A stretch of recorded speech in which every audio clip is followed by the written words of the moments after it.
I would also like to point out that I'm wearing this blingy crew pin, which if any of you haven't gotten your pin yet, the way you get this pin is by making any size contribution to the Crew Foundation. And I really wanted to make this plug for the Crew Foundation because the Crew Foundation funds the work that you're going to be seeing today.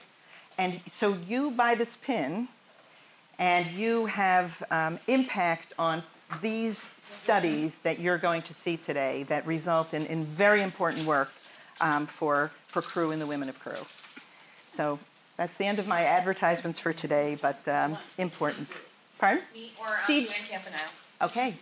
Julie or Joanne can help you with that pin and supporting this work.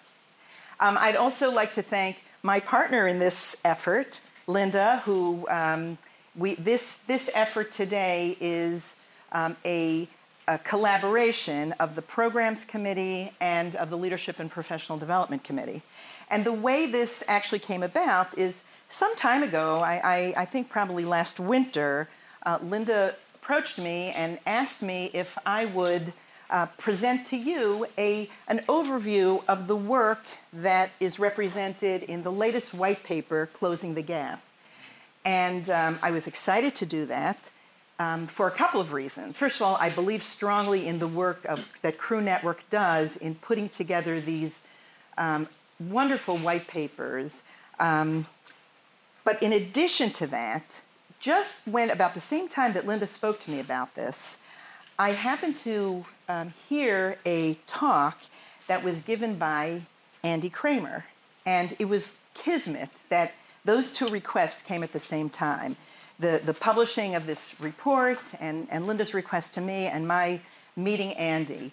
And I will talk to you just a little bit more about them in a few minutes, but let me tell you that I felt when I heard Andy speak that she was like the personification of everything this study was putting forth. So this study comes out with some really interesting ideas, and it seemed like Andy and her husband and partner and co-author, Al, provided some actual actions that we can all take. So we're going to really benefit from their experience. And when I was thinking about putting together this event today, I thought it would be interesting for you to see some of the details, high-level details from the Crew report, which you can download from the Crew website and read the entire thing cover to cover. But what I thought we would do today, instead of only focusing on this report, is to give you a high-level idea of some of the important findings, and I will then hand over the floor to Andy and Al to really take you through what we can actually do. I can tell you that I have worked on Crew white papers and benchmark studies for more than a decade. I've been involved in most of the ones that have been published to date. And that's been an honor to work with a just fantastic team of committed people who have committed their time, and it's a lot of time, to work on these studies. And the benchmark study that I worked on, we collaborated with Cornell University, and it was just a fantastic experience. But what I want to tell you about this particular study is that I feel like this Closing the Gap was the most courageous work that Crew Network has done. And I don't use that word lightly. In the past, Crew has been good about kind of reporting what issues are. But here, I felt, and as we were working on the study, and I know as I was writing and I was doing my piece, I felt that Crew really went more out on a limb than they ever had in the past to name it, to say, to not just blame the victim, you know? It's not about victim blaming. It's more an objective, this is happening, this is not your fault, but there's some things you can do to move it forward. And that really, I think Andy and Al were really very like-minded in that way, that it's not a victim blaming, You know, this exists, and let's just deal with it. And I think Sue has also worked on this, and you worked on this paper too, right? Yeah, we worked on different sections. And, you know, you'll be able to talk with her later about some of that process that we went through. It's over your shoulder. Over my shoulder, over my shoulder. This is like a... No? Aha! Okay, so here is a slide of the series of white papers that Crew has put together in the past, and you can see they're all colorful and very pretty, but lots of different subjects. Wrong way. The other one. I'll get it. Okay. Nice. We thank our underwriters for this work. Thank you. Cushman & Wakefield, CBRE. Okay. Here is kind of a bit of a background of how we got to this particular study. When we released the 2015 benchmark study, and so every 5 years, Crew puts out this benchmark study that focuses on compensation issues, on issues of advancement, of satisfaction. When we publish one of these studies, there's usually a couple of nuggets that are really interesting, and we as a committee feel we want to delve deeper into. And that was the case here after the 2015 study. We looked at the results of the study, and we found that there were specific issues that we really wanted to look more deeply at. They are listed here: unconscious bias and microaggressions. Some of it is unconscious bias, some of it is not unconscious, some of it is conscious bias. We'll pretend it's all unconscious, right. however. It's easier Conscious unconscious bias. Ageism, you know, and the effects of bias in the workplace. The aspiration gap, which is why is it that women appear to not have the same aspirations to high-level positions that men do? And then this idea of mentors and sponsors. So that's the kind of the overall study. We had both men and women participate in the study. There were over 1,000. Oh, well, let me first say that we included in the white paper, preparing for the white paper, we included and put together a survey of over 1,000 people. And with years of experience, you could see here, so a broad cross-section of men and women. And an interesting thing was that the members of the Leadership and Professional Development Committee in this room, and those who are not in this room, participated in the beta test for the survey. So some of our members here in Chicago got to look at that survey, take it, and tweak it as a result. And we got some really, really interesting feedback just from the people in this room and some of the other members of Crew Chicago on that, their feedback on that study. So in addition to conducting the survey of over 1,000 people, we also interviewed many people from their comments and personal interviews of many people to get additional anecdotal information that would support the study itself. And here I will give you just a couple of key high-level findings. Well, here we go.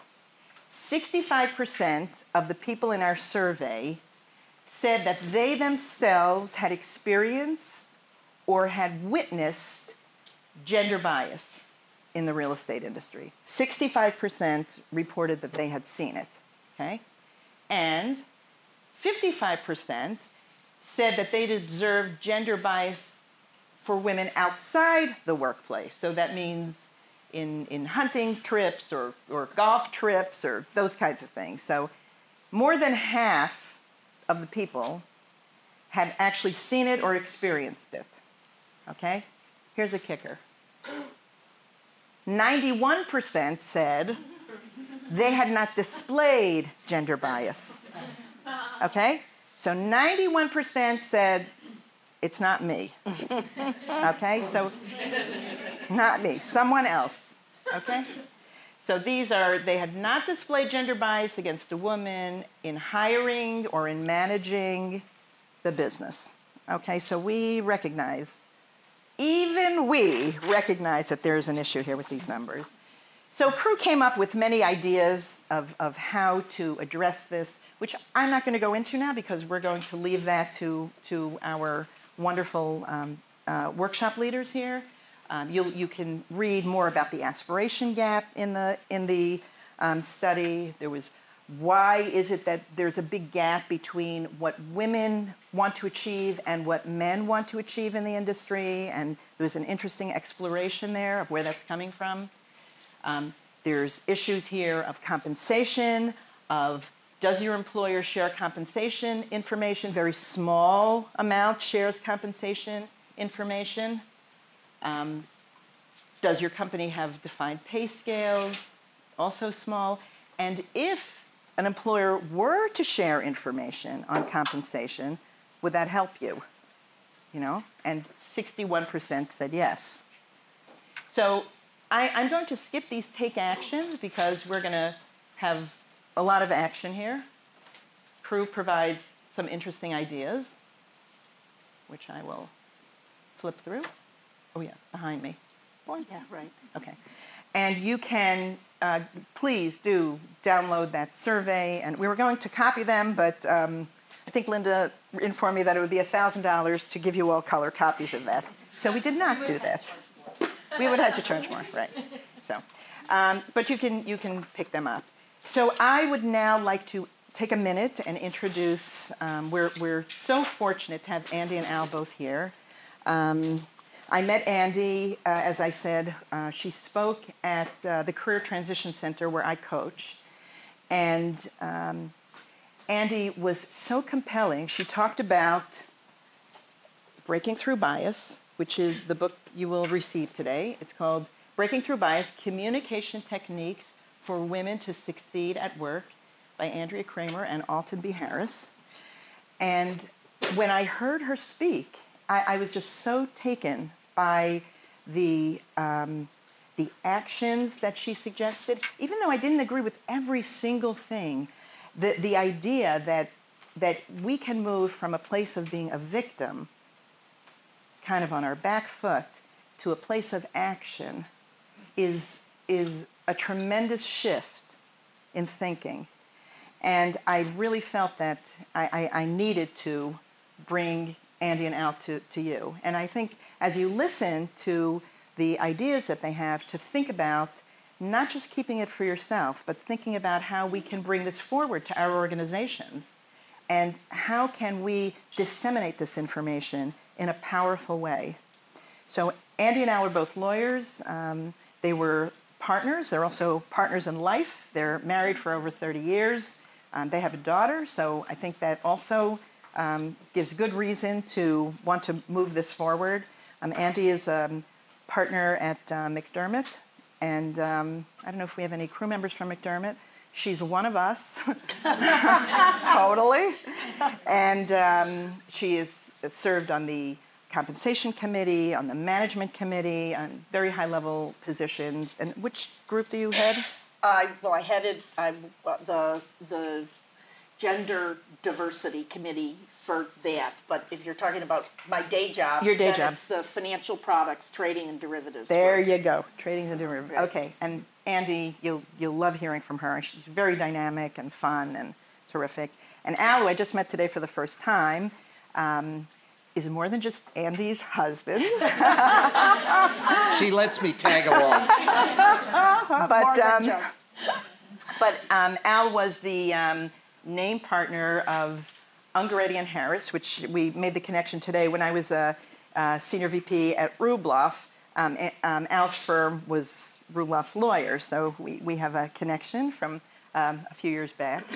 And Al has been committed to moving women forward throughout his career, serving also on the leadership, of course, of his firm and finding various ways to move women forward. So you're going to hear two different perspectives, and I love the fact that it's kind of husband and wife, man and woman, so that we could hear it all. And without further ado, okay. Thank you.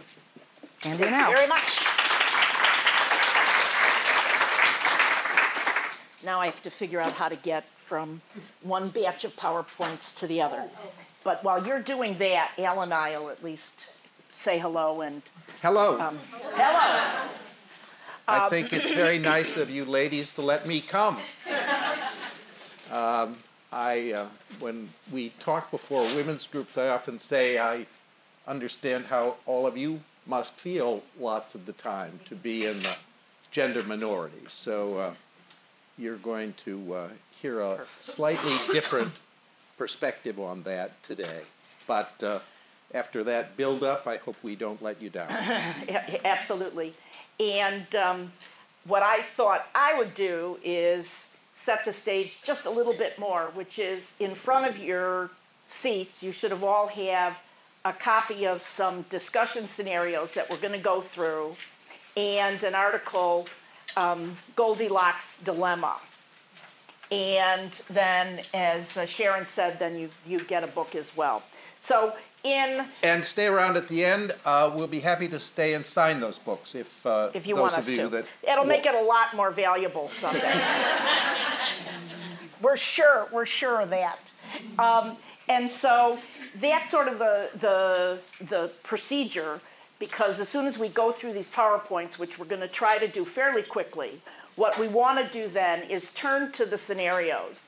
And we really don't have enough time to have each table talk about the scenarios and then reconvene to talk about them. So what we decided we would do is open it for discussion generally, and I suspect that this is not going to be a problem with this crowd. So I think we're going to be just fine.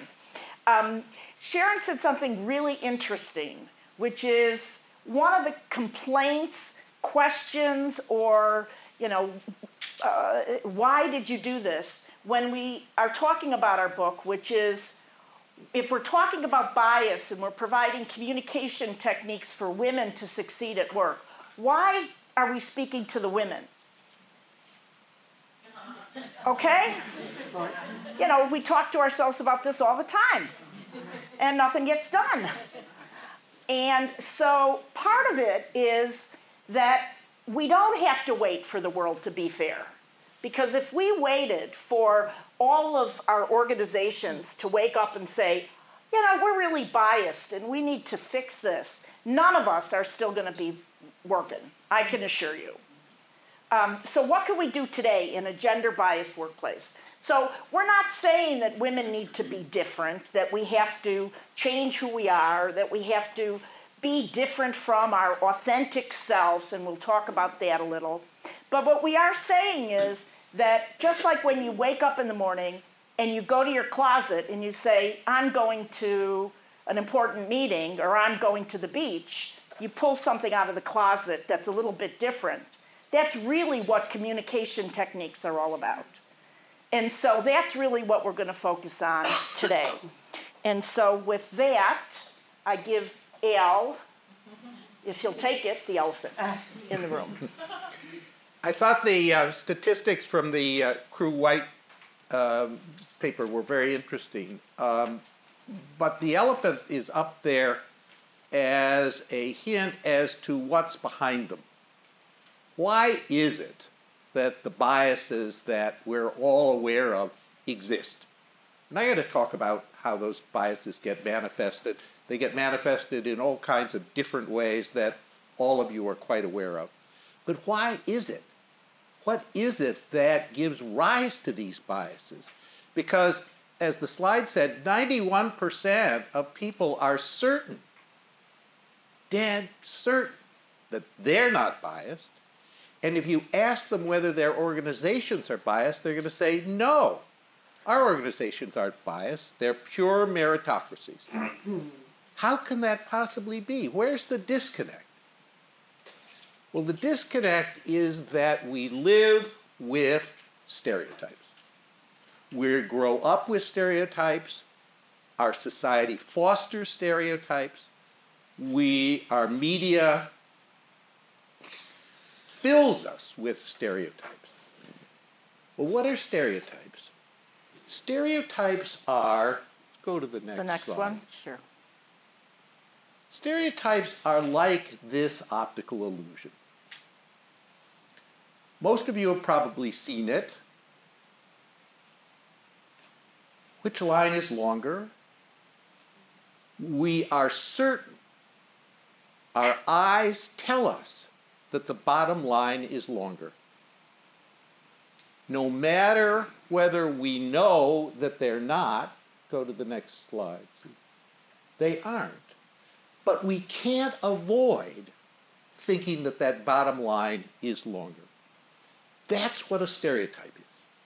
We can be told over and over again that women are just as ambitious, just as talented, just as competent, just as competitive, just as dynamic, brilliant, charming, as men.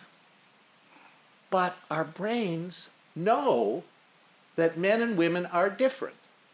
We've been brought up to believe that women and men aren't equally dynamic, aren't equally competent, aren't equally ambitious.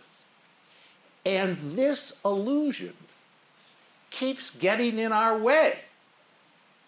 We can be told over and over again, there ain't no difference. These women are really terrific. Well, after being told that, I still pick an all-male team to go make that pitch. He wouldn't, by the way. So what we want to try to talk about is how difficult it is to get these stereotypes out of our minds, or more importantly, out of the senior people's minds, both men and women, because that 91% was men and women, not just men. Women are, when they are in charge, we don't see differences within organizational structures that are significant or that go as far as we would think that someone with that background would do or say. So why is it? It's because of these stereotypes. Okay, so what are the stereotypes? What are the biases that flow from it? And why do we think that that's really what this is all about? So that in Sharon's observations or conclusions about unconscious bias and ticking through all of those, my first reaction in seeing that was, well, this is obviously because of stereotypes. That each one of those, in my view, would fit right into there. So one of the things we need to keep in mind is that stereotypes are really scripts for behavior that we get by the time we're 3 or 4 years old. So that by the time we're adults and we start talking about this, well, the barn door was left open already and the animals are all gone. I mean, we have to really start thinking about this in the context of what can we do younger. But by the time boys are 3 or 4 years old, and the time girls are 3 and 4 years old, these stereotypes are already getting hardwired as habits. Now, that doesn't mean that we can't overcome them. We can. And that's really what we're going to talk about today, which is that information ultimately becomes powerful. So what are the stereotypes about women and men? Well, the social scientists refer to the stereotypes that they apply to women as communal stereotypes. It comes from the word community, and it is the belief, the behaviors women are expected to be, punished if we're not, kind, warm, nice, modest, sympathetic, worried about somebody else, helping somebody else, being more concerned about the other person, being sympathetic, being emotional. All of these are stereotypes that go along with communal, that the concern is with everybody else. We're concerned about relationships.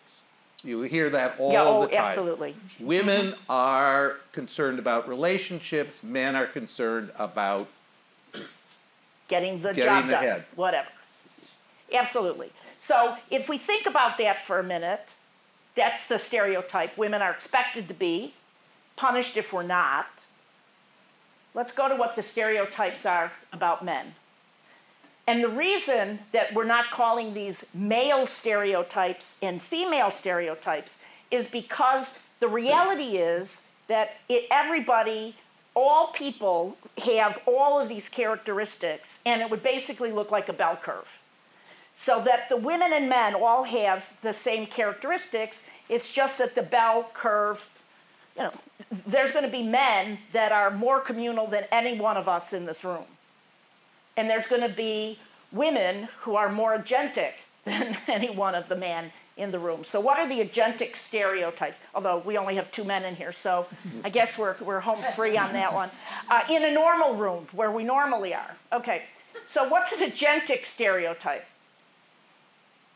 Powerful, independent, anxious to get the job done, proud, I'm drawing a blank aggressive, here. Aggressive, assertive, driven. We could come up with hundreds of words that would apply here. What do we think of when we think of a leader? Do we think of willing to take a risk, willing to take charge? Those are all agentic stereotypes. What do we think of when we think of a leader? Do we think of nice and sweet and wanting to worry about your feelings and being emotional? No, we think about somebody who's strong and willing to take a risk and take a lead and get the job done. So we're already in a situation as women who work for a living that we're out of stereotype by just reporting for duty every morning. And so what does that do? That gives us what we refer to as the Goldilocks dilemma, which you all have the paper, which is from Change This Manifesto, where we talk about it in much more detail than we can give you now. But we can at least set the stage for why the scenarios result in problems in our day jobs. So what's Goldilocks' problem? She's not very attractive drawn the picture. And I drew her, and she was much better looking small. So I do have some work to do on Goldilocks, but other than that. I think she just looks unhappy because either the porch is too cold or it's too hot. Either the bed's too hard or it's too soft. Well, that's the dilemma that we characterize as the Goldilocks dilemma that women face in their careers. Because if they conform to the communal stereotypes, they're liked, they are enjoyed to be around, they are viewed as a pleasant member of the team, but are they the leader? No. On the other hand, if they are agentic, if they behave in a forceful, purposeful, take charge way, they may be viewed as competent, but are they liked? No. Nope. Not we at all know all. What the magic word is that a woman is called in that situation. But this is being recorded for podcast purposes, so we won't tell you, but you can just imagine. So on the one hand, women are often viewed as too hard or too soft, too hot, too cold, too aggressive, too modest. It's as though women can't win. Now, let's go back. We're not saying that somebody purposefully has these attitudes. We're not saying that somebody is out to get women. We're not pointing our finger and saying there are bad people that are holding this against women. Although we could say that if we felt like it. But we won't go there. We won't today. go there. Okay. But we are saying that this too hard, too soft are the result of these stereotypes that are so difficult to get out of our heads. They are so difficult. We just don't like it. We, meaning men and women, we just don't like it when we've got a forceful, take charge, get the job done woman. That sort of grates on us. On the other hand, we all like it when we've got a very pleasant, modest, communal woman around, but we don't turn things over to her. So that we've got a problem here. Now, as Andy said, we could have focused our attention on changing these perceptions. There are people out there that are working on that think that the workplace has to be reformed, that we can end bias, that implicit bias training is the answer to this, that what we need to do is shape the men up. We just need to slap them around a little bit and make them recognize that, women are not that bad. Well, as Andy said, even though there are a lot of people in this room that are a lot younger than I am, I don't think you're going to live to see that day. So what we want to do is say, all right, we've got this Goldilocks dilemma. It's there. First thing we need to do is understand it, recognize it. And then what are we going to do about it? What are women able to do for themselves? How can they take charge of their career lives in a world that is suffused by this Goldilocks dilemma? What is it that we think can be done by women for themselves by using communication techniques? And I think Al's Freudian slip there on communal is in fact actually part of the secret, because if we are too communal, then nobody wants to really work with us. But if we're too agentic, then everybody's hair catches fire. So what we need to do is we need to figure out how to be able to do it just right. Now you might be thinking, this is exhausting. Why do I have to worry about even thinking about this? Well, I'll tell you that by the time boys are 3 or 4 years old, they've got a lot of this hardwired, because they learn that if they want to be picked for that t-ball team, they have to be nice to the captain of the team, even if they think he's an idiot. They learn how to do that by little in the team sports that more of them have an experience with than a lot of us have had. Even though times are changing, we still got a long way to go. And so they learn how to be political. They learn how to manage impressions in a way, excuse me, that we as girls and then women don't need to. So that if by 3, 4 years old, if you bother me, I'm not going to go to your face and tell you that you're bothering me. I'm just going to not invite you to my party. You are not going to be invited to my birthday party. And that's part of one of the issues that women have with women in the office, is because women were trained, not that we're hardwired, but we're trained to be communal. So we're not going to say, you so-and-so, you really pissed me off, you did such and such, because we know that we're not supposed to be that way. So instead we swallow it, and then we go crazy at some point. And so that's the thing you want to avoid. You don't want to go postal in the office.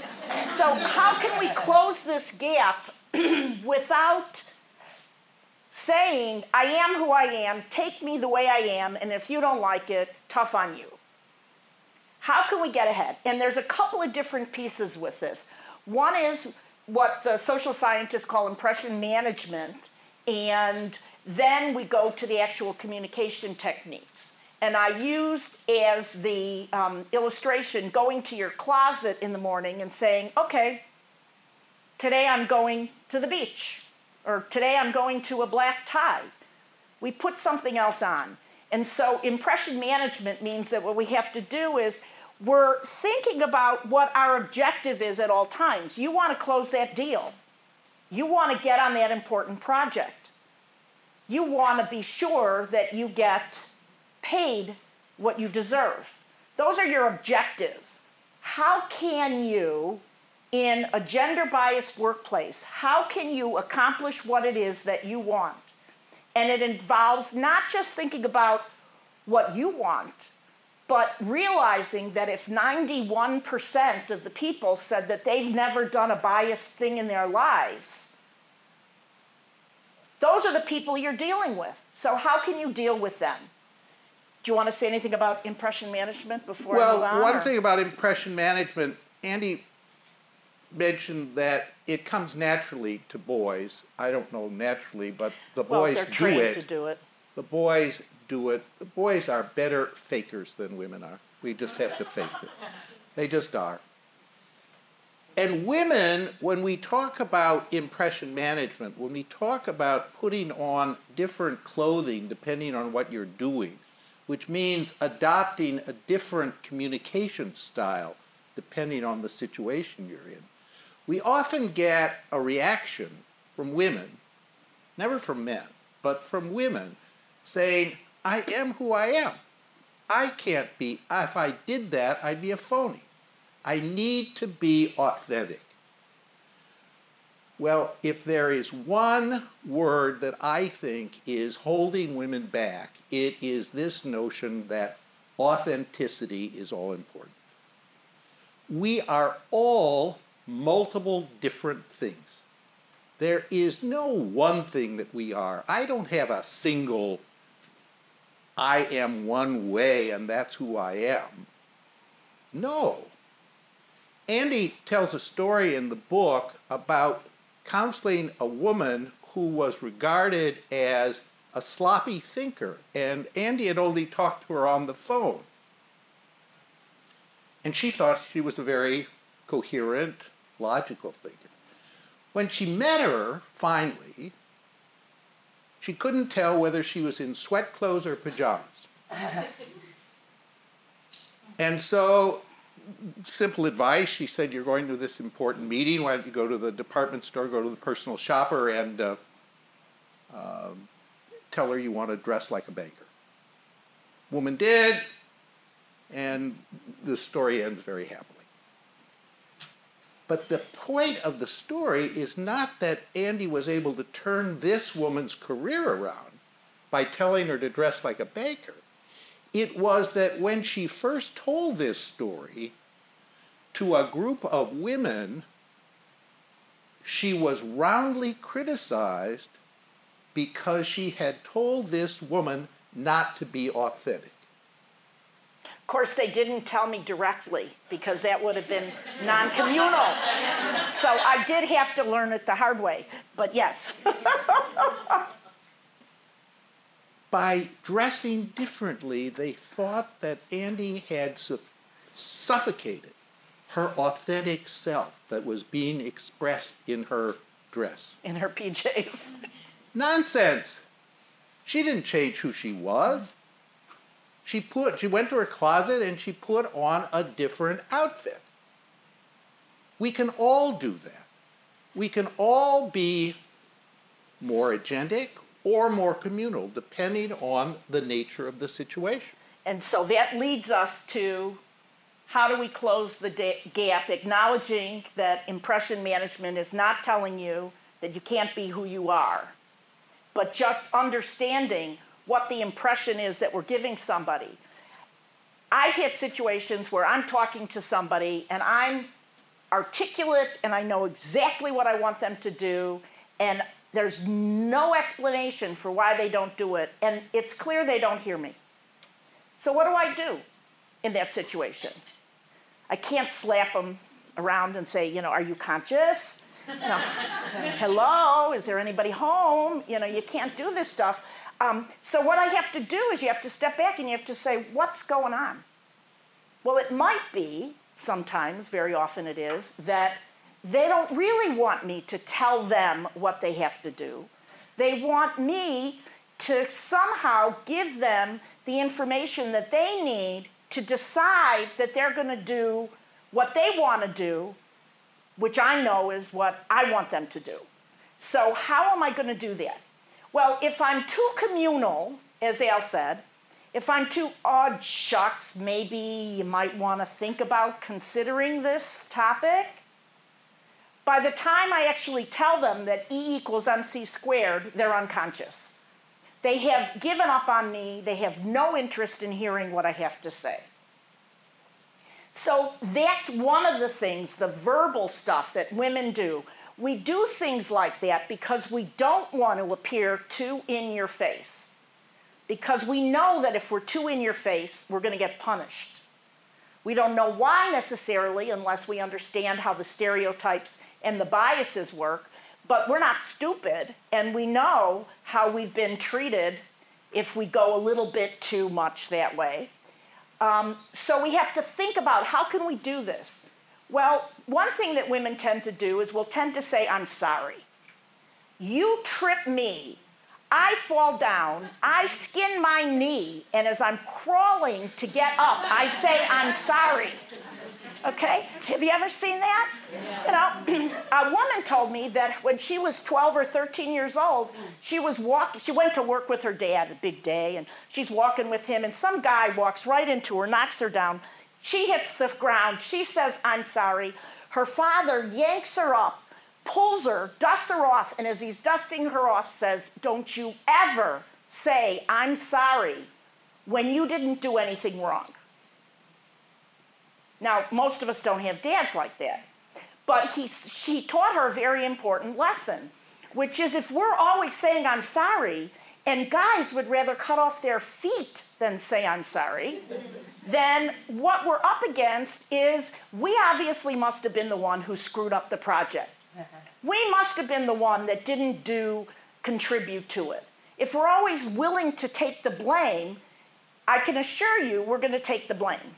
So in the verbal side, we want to be very careful that we're owning our accomplishments, that we're not being very, simpy, whatever the word is, just step on my back and I'll carry you wherever you want to go, the turtle in the whatever.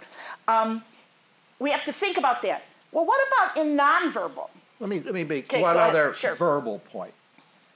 I'm on the board of a fairly large technology company, and because I have worked with a woman on the board for many years, I know how bright she is, I know what she has to contribute, but every time she's about to say something that's really important, she will preface it by, I may be off base here, but I'm going to just throw this idea out to see if you think about it.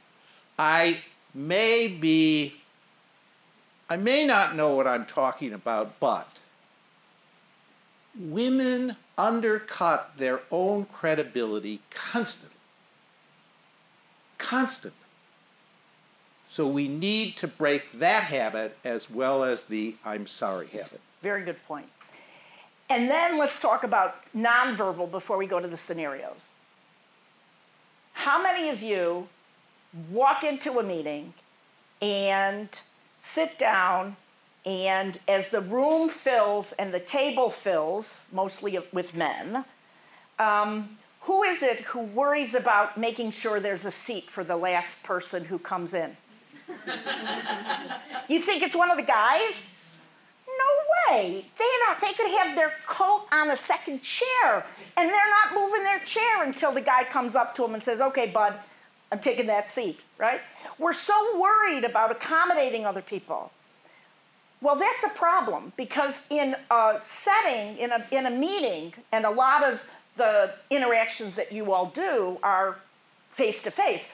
A lot of people now say, well, I don't really care about that face-to-face stuff because I only communicate digitally. Well, the reality is that, that's not where a lot of things get done, actually. And so you walk into a meeting and you sit down. Well, I was telling women need to take a lot of space, be sure that you're not on the little edge on the corner, don't ever give up a seat at the table, get there a little bit earlier so you can be sure you get a seat, so you're not in the bleachers, you're not in the 12th story up, whatever. You want to be part of it. So I was talking about this to a group of women, and one of the women started to laugh, and she said, let me tell you this story. This morning, she said, this happened to me. I'm in a meeting, I sit down, she didn't put papers out, which is a mistake. You want to claim your territory, you want to make sure that you got your space. And she says, I didn't put any papers on the table. And a guy comes in, and he sits next to me, and he takes his briefcase, and he slams it down right in front of my spot. So she says, I look at this for a minute, and it's really pissing me off, and I say to him, that's my space. To which he looks at me, this is her talking, and he says, oh, well, what do you think I should do? Do you think I should throw my briefcase out the window? To which she says to him, that would probably be a better idea than throwing you out the window. Okay? Now, humor's worth a lot in this world, I can assure you. She had a pretty good sense of humor. And she says to him, so I suggest you put it on the floor. So he picks up his briefcase, he huffs, he takes it, he slams it down on the floor. Now, I didn't give you a couple of important facts. 3 more people come into the room. They sit around this table. And it turns out it's a mediation, and she's the mediator. Now, think about that for a minute. Here's this guy who wants to show how important he is, and he has just pissed the mediator off like you cannot believe. So when he figures out she's the mediator, she said she thought he left a puddle in his chair. So that's why she was laughing when I said claim your space. But that's what it's about, because important people take space.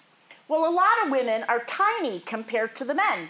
So what happens, we're talking in the meetings and they don't pay any attention to us. So a friend of mine who's a little tiny thing and really very powerful, what she does is she stands up, she goes and acts as if she needs that cup of coffee, that 800th cup of coffee for the day, or a glass of water, and she comes back and she'll put her hand on the back of her chair, but she won't sit down, and she starts to talk. Well, it's very hard for people to talk over you when you're standing and they're sitting. So we have all of these sorts of techniques in our book about how we can change a situation that may or may not be working to our advantage. And so with that, Al, anything before we go to the scenarios? I just want to put these sort of verbal, nonverbal communication styles or behaviors together. Very often, we need to convey a sense of power, authority, being agentic, but to soften it in some way. Absolutely. That is, that men can get away with being jerks. They can. They can pound the table, they can point their finger at people, they can say, this is the way we're going to do it. That's not going to work for women. Doesn't matter that that isn't fair, that the world ought to treat us all the same. It won't work for women. So if we take Andy's verbal and nonverbal communication styles, women should always communicate non-verbally in agentic ways. That Claim is, your space. Claim your space. Stand up tall. Gesture away from you. Don't gesture towards you. Don't cross your legs while you're standing. Don't slump over when you're sitting. So women should always, always be agentic non-verbally. The way you modulate your behavior is through your verbal communication. Because people don't remember that. It But is at the your time they body do. posture, your facial expression, the impression you make simply by your presence. So when you think that you're coming on too strong, don't change your posture. Soften your vocal pattern. Try to be welcoming. Try to be inclusive. Ask for their ideas. Even if you don't care about their ideas. Right. My No point harm. is simply that the modulation, the wardrobe changes, ought to come in your verbal behavior, not in your nonverbal behavior. And the studies show that that's really very important, because what happens is that whether it's 90% or 80% or 70%, if we're dealing with somebody, it's the nonverbal that they remember. They don't remember what we say. So when we're working on a presentation and we kill ourselves so that we've got our comma in the right place and where we're going to take our breath in the right place, and then we get up there and we're all hunched over and we do have our legs crossed and we look like we're about to, we could fall over if somebody touched us, we're not sending the impression that we need to. That the studies show that if you can demonstrate a confident, positive perception of yourself, it goes a long way. And there's all sorts of tricks that you can do to do that even when you don't feel that way, and we do have those in our book. So let's go to, before I just mentioned that there is an assessment on our website for crew, that if you haven't taken it, you should, because it'll be interesting. But now let's look at the scenarios. So the first scenario, advocating for herself. Now, one of this is that we've learned that you don't want to say advocating for yourself, because we're all so different that we can at least think about this in the context of helping somebody else. And since we're all so communal anyway, then that works for us. So Ashley's been in commercial real estate at the DEF firm for many years. Several men with the same credentials and experience were made partner last year. But Ashley was told she needed more confidence, experience, and seasoning before she'd be ready to become a DEF partner. Ashley wants to be promoted this year, and she's come to you for advice. You believe Ashley is qualified to make partner. She has consistently received highly favorable evaluations with respect to the quality of her work. She's hardworking and talented, but she's also soft-spoken, mild-mannered, and very modest. You're concerned that she does not do a good job of advocating for herself. What advice would you give Ashley as to how she should conduct herself during the coming year and in preparing her self-evaluation? Anybody want to dive in? You're advising Ashley, yes. Well, this brings a little close to home. This is a catch-22. You can't change who you are in your review just because you want to make a partner. She got to this level almost to be a partner by being a certain way herself through all these reviews. Now, unless she's partaking in a different audience, this is a catch-22. Because she can't all of a sudden stand up for herself and advocate for herself as one would blindly suggest, right? That's the key answer. Stand up for yourself, give examples of how you were successful and blah, blah, blah. Well, why do you think she can't? If she set the stage wrong by being so soft-spoken, mild-mannered, and modest, why do you think that you're right that it's difficult? She's in the Goldilocks dilemma. But why would you think that she can't change it? Because she could be modest, she could be more, she could own her accomplishments in a way that she might not be doing if she's very modest. Because her perceptions are done and taken. Right. Perceptions in it. Well, I think you've got to be very careful that this notion that we can't change either who we are or the impressions that we're making, that once we've gotten into a situation, we're locked in that forever.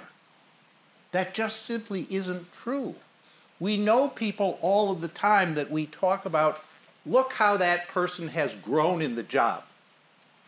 Boy, has she gotten better at selling that lease. Boy, have you ever seen anybody develop so positively over such a short period of time? That happens all the time. And it's about people changing the way that they are being perceived. So if we accept the notion that it's possible, what would you advise her to do? You're not going to advise her to be somebody that she isn't.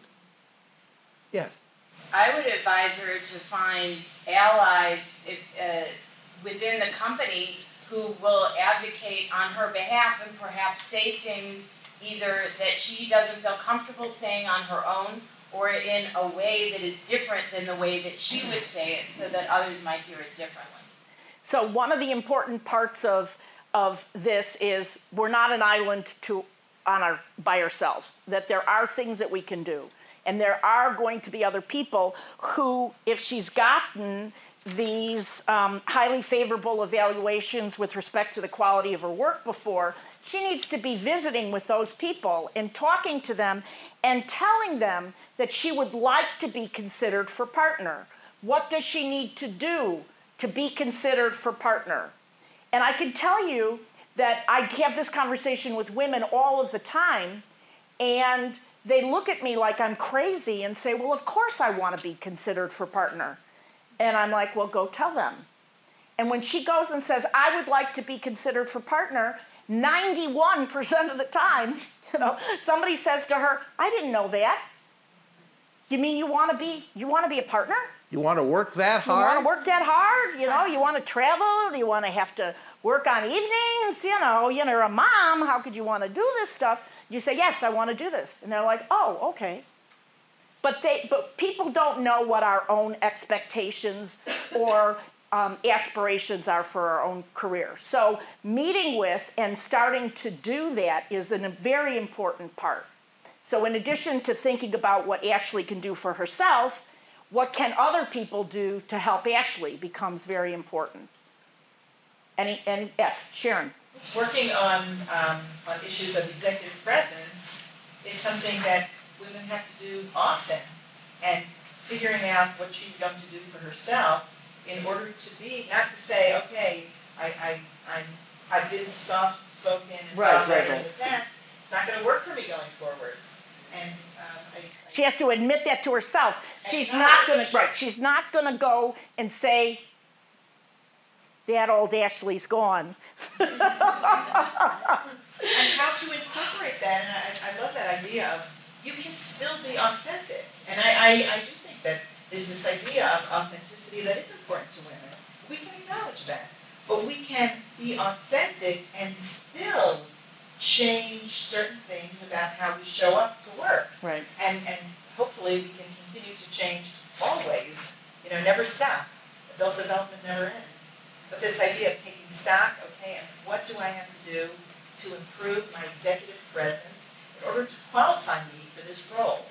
And there are things that once you take stock, you can do. And if she goes to these people who've given her the high evaluations, and she could say, if you remember, I worked on XYZ with you, because also we think that other people remember what we've done for them. They don't have a clue. And so one of the things about preparing for her self-evaluation is that she really needs to keep track of all of the people that she's worked with, all of the contributions that she's done. And what she needs to do is she needs to own her own successes and contributions.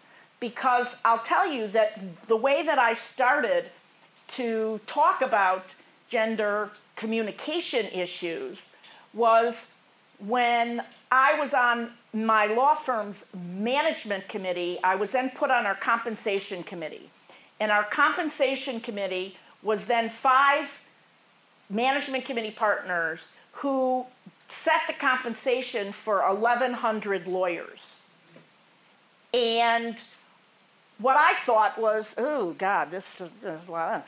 I'm going to have to do some math here. So you would get these spreadsheets with hours billed and this and that and all of this stuff. And I would take my calculator out and I would go through this stuff and I would say, how come Jane is making a lot less than Joe?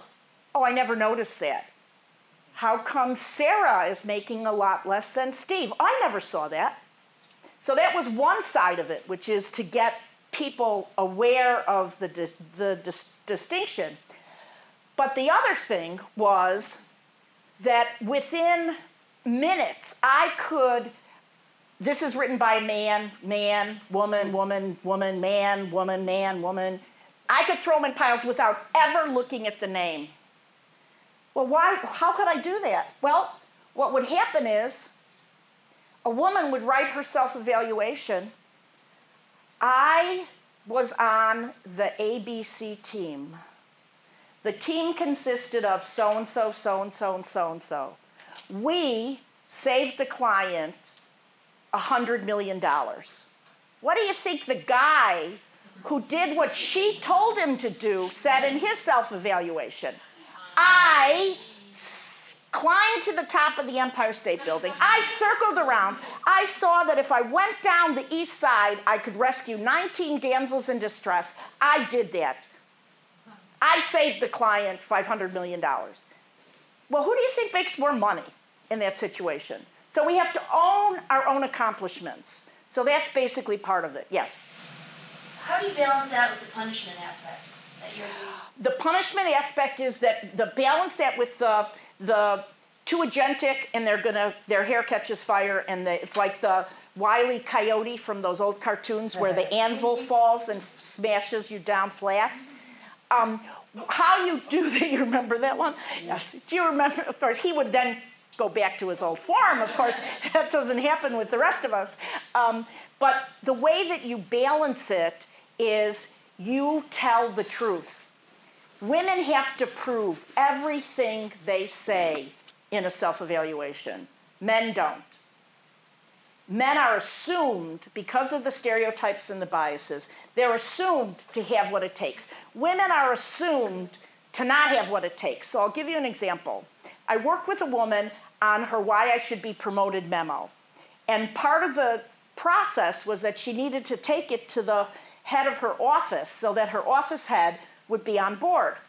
And so she didn't know the guy. So I suggested she take it to him, she give it to him, she let him read it, she comes back and have a conversation.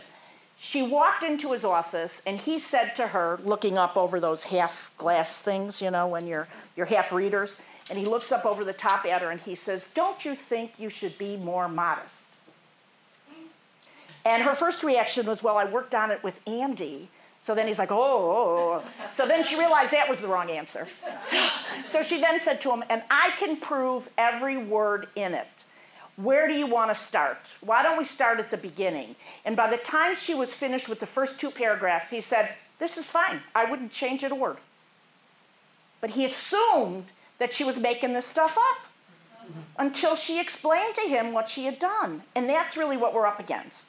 So if you can prove it, then you're not going to be braggadocious, blah, blah, blah. You figure out how to tell your story in a way that's effective. But you've got to own your own accomplishments. What about with the team and I? What if you are in a team? Well, first of all, nowadays, the talk is that you're supposed to be collegial, collaborative, and teams are everything. So I don't want to suggest that that's not true. But on a self-evaluation, if the question is, what did you do? That is not about your team. That is about you. And then if they really care about collaboration, then someplace in the self-evaluation questions, they're going to say to you, what do you have to say about your teammates? Or who are your teammates and whatnot? So that you don't have to say, I single-handedly climbed to the top of the Empire State Building, circled around and rescued 19 damsels in distress, but you can be accurate about your contribution. And that's what Ashley needs to do. And you can't just do it on the self-evaluation, which is really your point about she's in a bind. Because she has to be showing her contribution all of the time. So if somebody says, I want to be partner, and I need your help, typically I'll say, well, this is a 2-year process. And they're like, a 2-year process? And I'm like, yeah, because you got to get these people on your side. You got to get the positive buzz going. You're not going to be able to do it in 4 months. So just plan, you're in for the longer haul. Anything else? Let me just yes, please. So one of the things I was going to ask about with regard to this, but maybe it's a good point, because you're talking about the way, there are lots of things that we can do with other people and so forth. And I was thinking, well, there's also a way that she probably presents herself. Exactly. And that we don't actually have that information. We don't. We don't. And so we can assume that she's probably too communal based on soft-spoken, mild-mannered, and modest. But we really don't know. And that's ultimately the beginning of every any kind of situation that you have to understand the context. And in fact, if we had more time, we have an example where we stick this in and everybody assumes that the woman is communal. And I say, well, why do you think that? There's nothing here that shows that she's really communal. Maybe she was too agentic. And so we don't know for sure. And the first thing is context, understanding who you're dealing with and what the facts are. I think your point about context is very good. But do you know how you presented it? Well, I was listening to myself, yeah. Who caught the shucks, this may be a dumb idea, but self-deprecate? That may be a moot point. Yeah. Why? It wasn't a moot point. It was a good point. Yeah. Thank you. I'm not trying to pick on you, but trying to show you how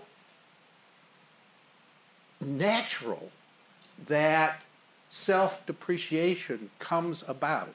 We need to be on guard for it. Let me make one more point about this Ashley situation that is really building on going to other people. The man that told Ashley that she wasn't ready, that she was inexperienced, we assume is a senior man. One of the things that Ashley has going for her is an ability to flatter. One of the most effective things Ashley could do is go to that man and say, gee, you've been really successful in your career. I think it's terrific what you've accomplished. I wondered if you had a few tips for me that you think I might put into practice in my career. In other words, there's a guy who slapped her down. One of the things that Ashley can do is try to turn him into a mentor. And one of the most effective ways to do that is by playing to men's egos. Now, I'm going to add to that with one point, which is for those of you that would rather choke to death than do that. I'll give you something that is exactly the same but more palatable, which is you find out what the guy is interested in. Okay? He runs the United Way campaign for your company. You go to him and you say, I understand that you're chair of the United Way campaign this year. I'd like to be part of it. And he can see her performing as a leader outside of the rigid, she could find, he's writing an article about such and such, or he's the expert on, 1031 exchanges or whatever. And so she goes to him, she says, I think that there's going to be a lot more action in 1031 exchanges. I'd like to talk to you about this. I'd like to be on the team. Can you consider me on your team? That is going to do exactly the same thing without making you gag. So, but Al's right.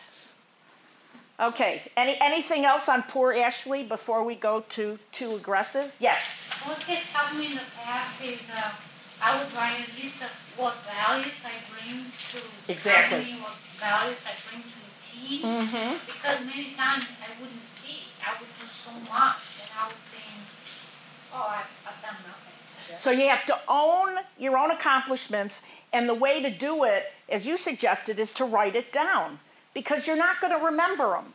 And then you pepper them in to the self-evaluation. And you pepper them into your communications generally with people. And also we realize. Right, and then you understand. Yeah. Exactly, because you don't give yourself enough credit for what you do. Those are all really good points. Okay, so too aggressive. Amanda is an associate with the ABC organization, the most junior professional on an important new office building leasing team.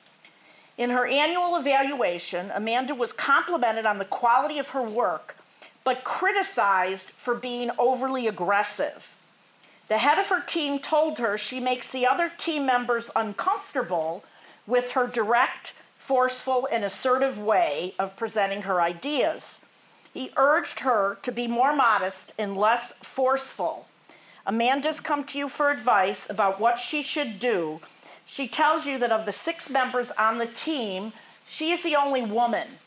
In Amanda's opinion, several of the men on the team have a far more aggressive style than she does, but to her knowledge, they've never been told to tone down their style. Amanda worries that if she presents herself less forcefully, she will be disregarded. What do you advise Amanda to do?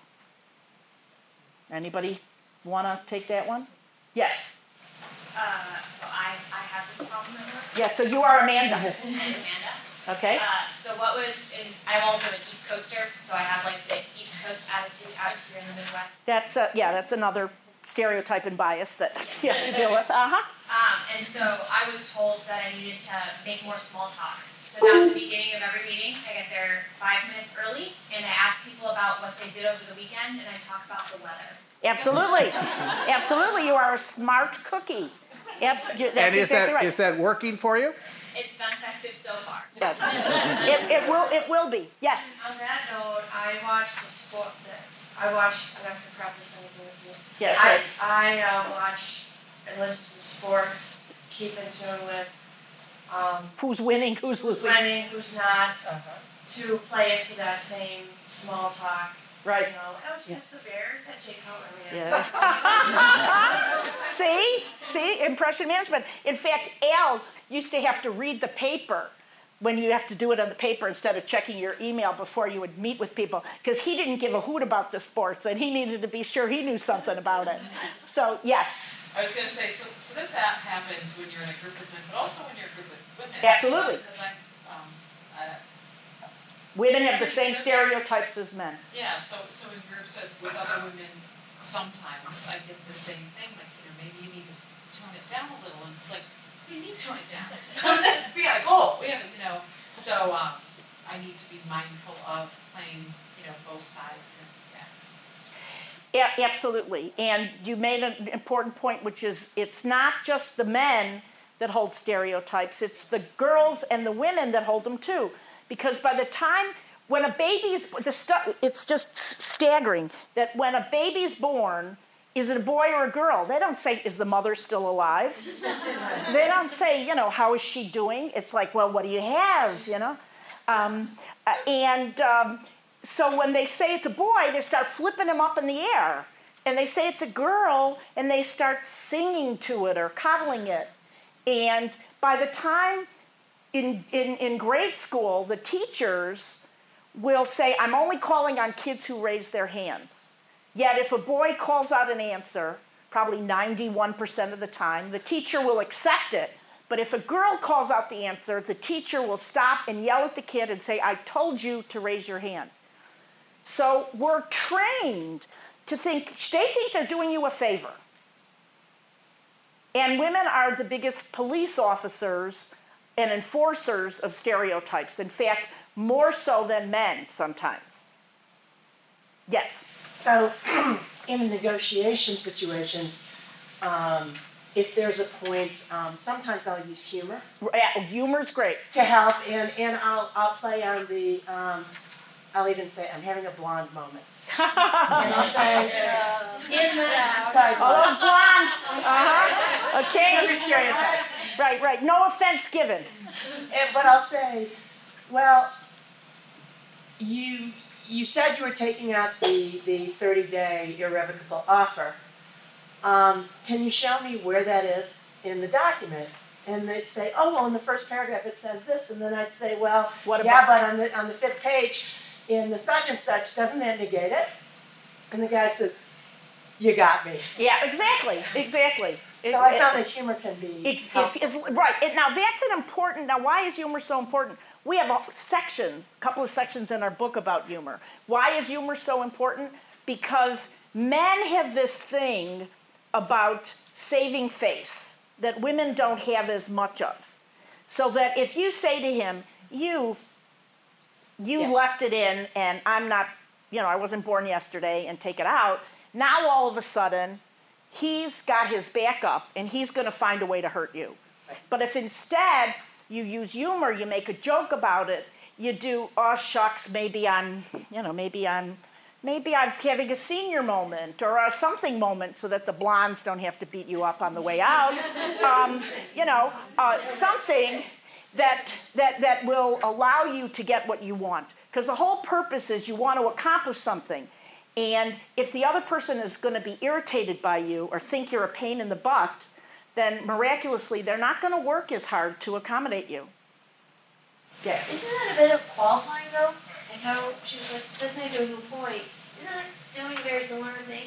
Well, but see, she's doing it to soften the agentic blow that she's going to give him, which is you didn't do what you said you were going to do.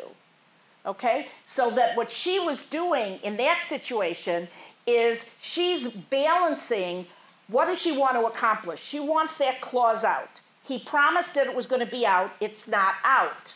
She could be Goldilocks, too agentic, and say, take that out, you.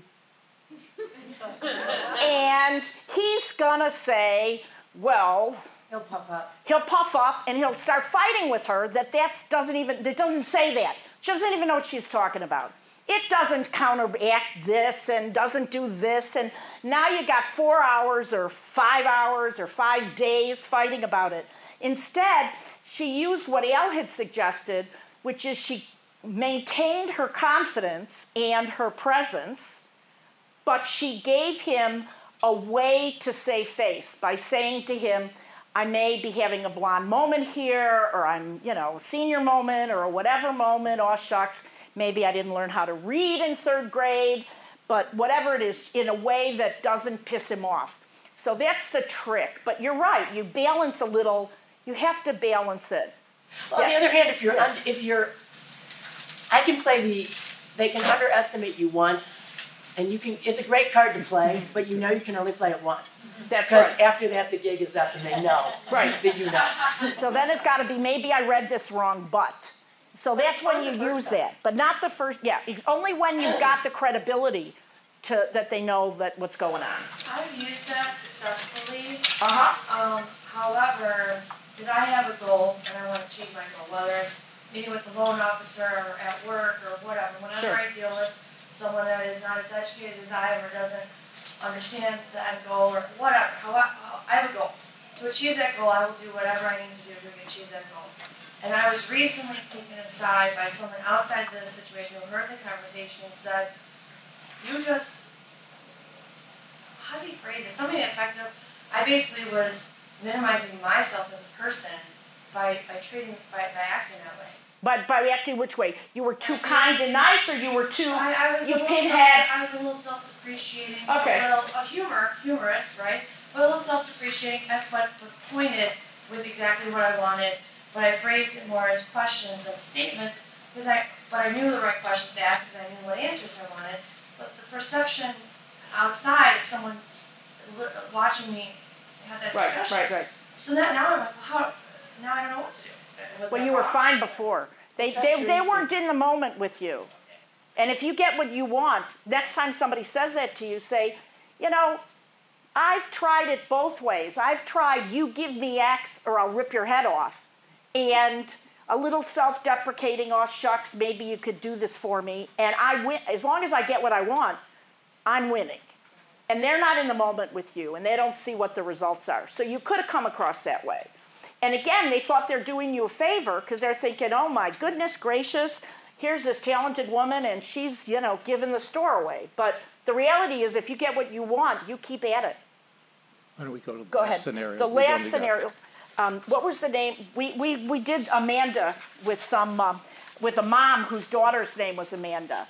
And she said that when she was little, they called her,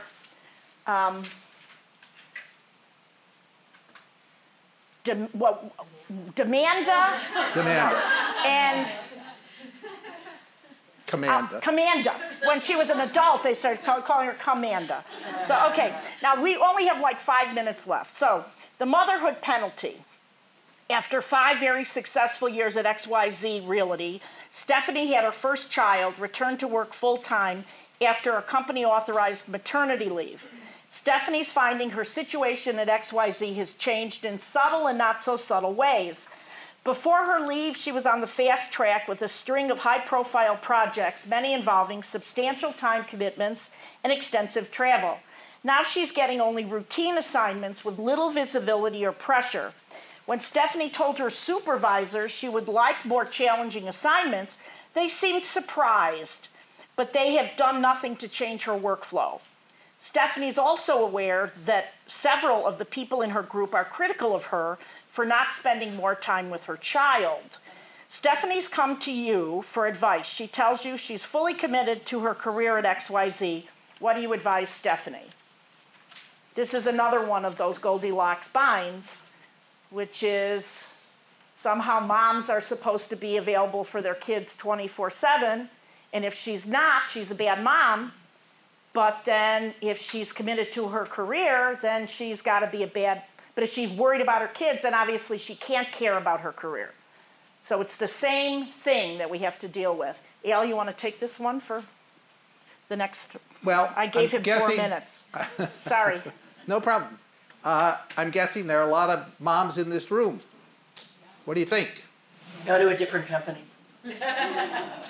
Yes. Sometimes. This is absolutely one I struggle with every single solitary day of my life. How do I rock it out at my job while appearing to be a stay-at-home mom to my kids? Because that's what the community I live in kind of calls for. Expects that. So it's how can you be the best at both? You know, it's a challenge. It really is. And how do you manage the challenge? We acknowledge that it's a challenge. Is it that you focus on your kid, or are you worried about the community? Because I don't worry about the community. I focus on my kids and my job, but it's still as a when they need to get driven places and you're trying to arrange that. Okay, if you drive them during the day, I've got the kid. I'll do all the runs at night. If somebody else can do it during the day, you're trying to and while people understand that you have that job, it's still it's just challenging. It is. no question about it. We have the last chapter in our book is called "Work in the Rest of Your Life," and For that reason. It is an enormous challenge. Yes. It was interesting. My youngest, we moved back downtown after living in the suburbs, and my youngest made a comment to me that when we lived in the suburbs, none of the moms worked. When we lived downtown, all the moms worked, and it would be strange if I didn't work and live downtown. Absolutely, yeah. But see, that's part of the environment, because these kids are like, well, Mom, how come you're not at ballet when so-and-so's mom's at ballet? You know, how come you're not there? And our rule, we have a daughter, and our rule was that anything north of Fullerton was the suburbs. So we never missed, one of us was always at every school event, but not both of us, but one of us, And so you have to have a team, yes. I think the commute is really tough on a career that, maybe you have to think about where you work and live, because then you're only in the office for 8 hours, you're on the road for 2.5 hours, so your kids don't see you nor your office. Right, exactly. And so you're perceived as not in either place. Yes. Also, if I have to be someplace for my child and I have some fortunate, somewhat flexible schedule. But I've learned, because the guys don't do it. They like, never tell you they'll where even- they're going. Well, I don't tell, I say, I'm gonna be out, or I need to be out, or I'm gonna be on PTO. I don't go into, well, my son's in this play. And, Right, exactly. I don't wanna miss it, da-da-da-da-da. So I've just learned to. Exactly. Too much information. Women, we give too much information. I actually I had a female boss, and I used to go to playgroup at 3 o'clock on every Thursday, and I just never told her. I just wasn't in. Right, I'm not available, because you'll be available at 6 if you need to, or 7 or 8. A woman came to me, and then I guess we've got to wrap this up. A woman came to me, she had just had twins. And the man, the senior guy that she had worked with for 5 years, now was calling her every night at 6 p.m. when she's feeding the twins and putting them to bed. He had never called her at 6 p.m. in his life, and he's calling her now at 6 p.m. to talk to her. I said to her, well, what do you do? And she said, well, I just get freaked out. And I said, well, why don't you say to him, gee, I'm not available now. Not I'm feeding the twins and putting them to bed. I'm not available right now. Can I call you at 8 o'clock or any time after 8? I said, because he's, and it turns out he never once wanted her to call him back at 8 o'clock. Because by then he'd had a few cocktails, he didn't give a hoot. Okay, but the reality is she made it clear to him that she was going to be available, but she was going to be available at her time, on her schedule. And those are the things that women, because we feel like we have to explain ourselves.